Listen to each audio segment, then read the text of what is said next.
Hello दोस्तों, Dalip Hindi short and classes में आपका हार्दिक स्वागत है।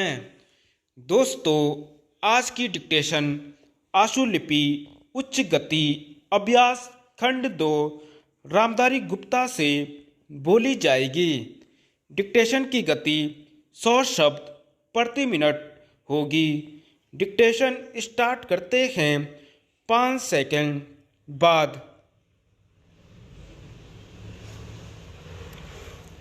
महोदय, बहुत बड़ा अंश अनुभव और लोगों की कई सुनी बातों से, देखे हुए दृश्यों से और कुल तथा समाज की परंपरा से प्राप्त होता है।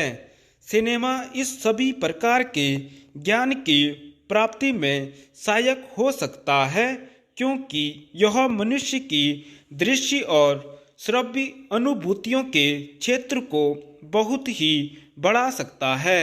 यह एक साधारण सी बात है जिसे सभी जानते हैं कि केवल सुनी सुनाई बात की अपेक्षा हम पर देखे हुए दृश्य का प्रभाव अधिक पड़ता है, और हम यदि सिनेमा द्वारा किसी चीज को देख लेते हैं तो उसका उतना फल तो नहीं होता जितना स्वयं आँखों द्वारा देखने से मिलता है। उससे तो कहीं अधिक अमिट छाप किसी के सामने किसी दृश्य के वर्णन करने से पड़ती है। मन बहलाव के भी साधन कितने ही प्रकार के होते हैं। कुछ तो ऐसे हैं जो मन बहलाव के साथ साथ शिक्षाप्रद भी होते हैं और इसके विपरीत बुरे संस्कारों का साधन बन जाते हैं। मैं स्वयं यह दावा नहीं कर सकता कि मैंने बहुत सी फिल्में देखी हैं।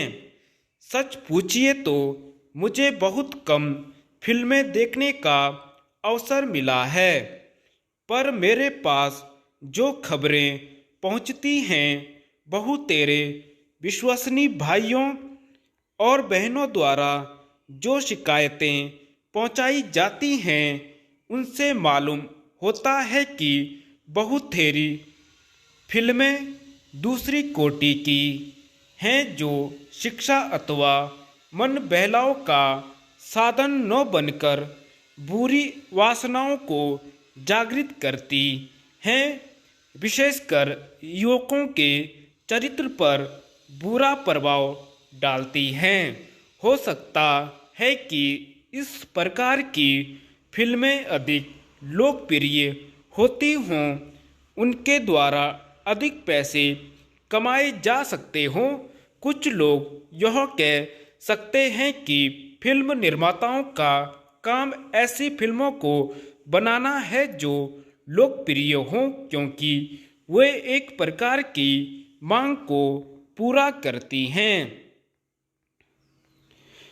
यह भी कहा जा सकता है कि फिल्मों का ध्येय मन बहलाव ही है। उसको तो तभी सफल मानना चाहिए जब फिल्में उन लोगों का मन बहला सकें जिन लोगों के लिए बनाई गई हों।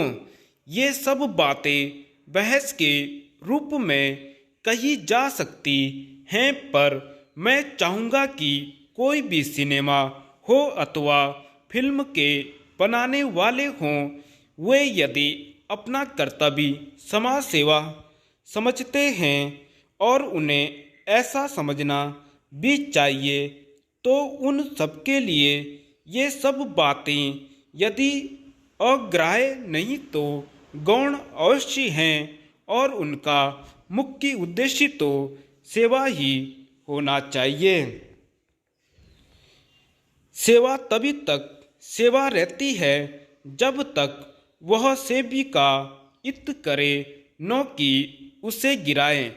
इसलिए मैं चाहूँगा कि फिल्म बनाने वाले इस पर विचार करें कि उनका उद्देश्य क्या है।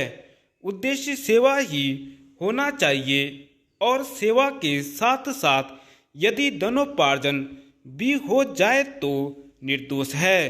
यदि धनोपार्जन ही उद्देश्य हो और सेवा न हो तो वह अग्राह्य होना चाहिए।